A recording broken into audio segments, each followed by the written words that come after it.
Push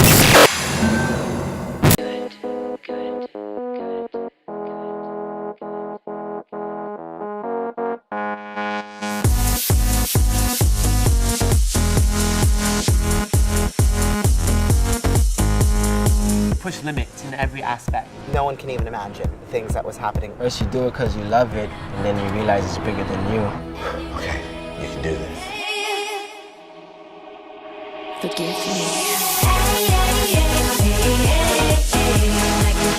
Opening number Girl Gone Wild had to be giant. She likes to make a statement right out the gate.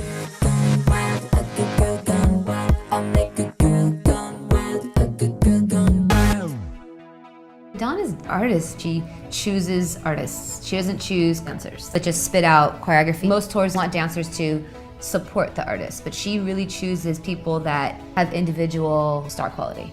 It started all in that workshop. She saw this in you, she saw this in him, and kind of pulled our powers together. Most of the dancers are completely different in so many different styles that having dancers and being able to develop the numbers on the dancers, you can take their strengths from them and and build on it.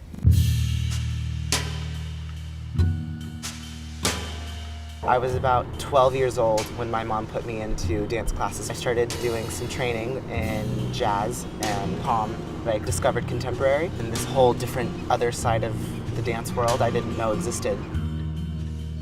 I knew that's what I was going to do. It was definitely not a choice for me. I was born to do it. Dancing, growing up in Flatbush, Brooklyn, it was just an extracurricular activity. It kept me away from the other activities on the streets. Flexing is a street dance style, which means it wasn't being offered in any studio, so you basically learned it in the street.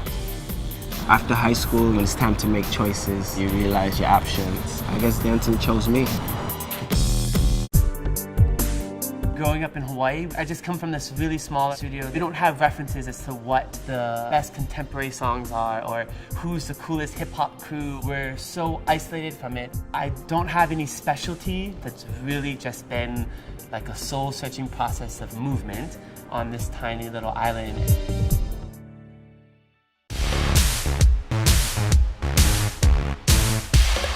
For me, dance was not a career. Got up, you went to work, and you made your money, you got your check, and you went home. And then everything else was recreational. While I was working, a friend of mine said, you need to come dance at Broadway Dance Center. From there, it was a wrap. I was like, okay, I don't think I want to go back to my job anymore. Didn't know how hard that was going to be. I had people tell me I was too tall, too skinny, but I just knew I have to perform because being on stage, there was no other place where I was happier.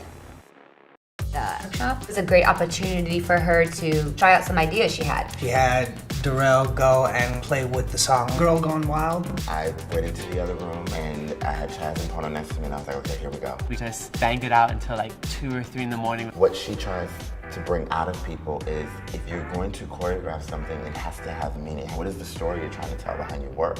I thought I was gonna actually fail at choreographing, so it made me really dig deeper in myself to really come up with a total package and a total vision. And the next thing you know, she came in and they were like, okay, we need to see the Girls Gone Wild stuff. And they called us up and...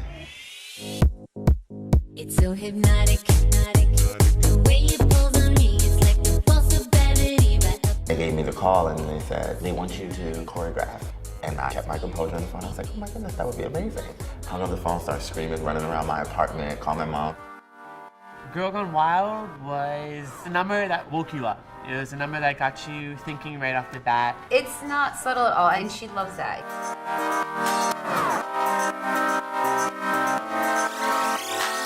She wanted to play on the Catholic Church and monks and gargoyles. We are fortunate to have 4 bone breakers from Brooklyn. These guys can create these very abstract, animalistic shapes. What they can do with their arms is unbelievable. Anything that most people can do in front of their bodies, they can do behind their bodies.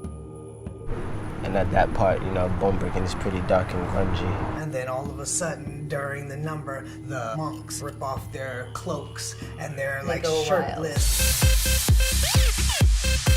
I feel like it just pushed every boundary you could think of. We have Chaz, Capono, and Darrell, comfortable dancing heels.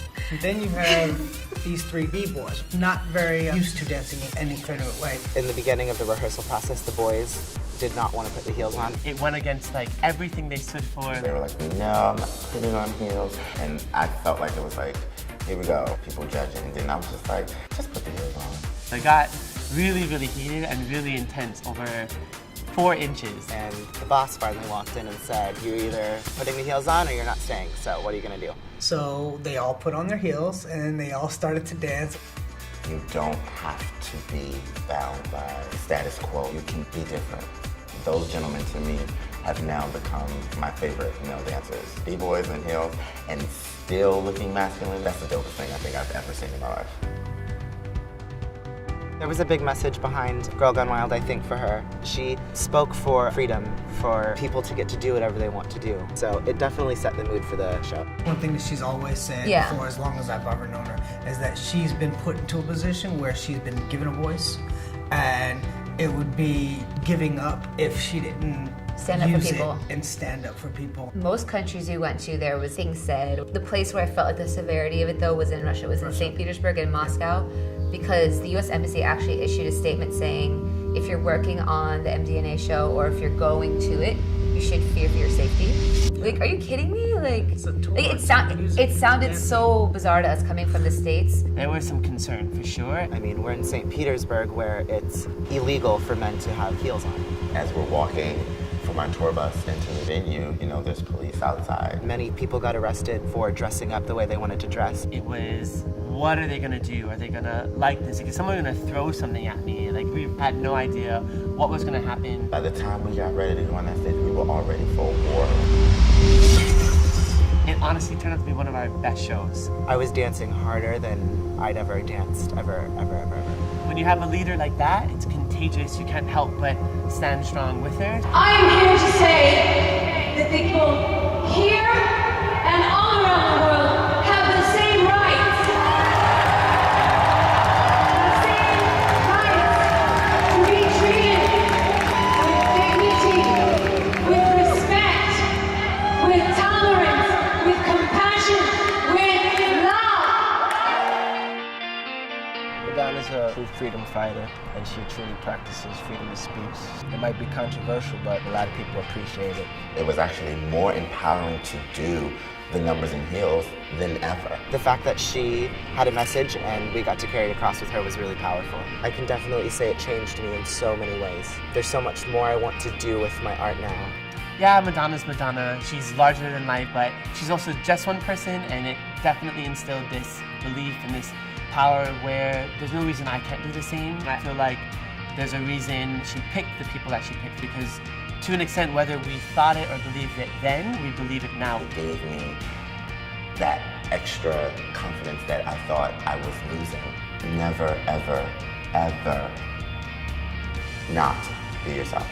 After doing that job and going through experiences and learning what I learned, I feel like I can handle anything at this point. We can touch you and get you to understand what we feel with the music through dance. You realize how many people you inspired and reach. Just continue to want to inspire and reach people.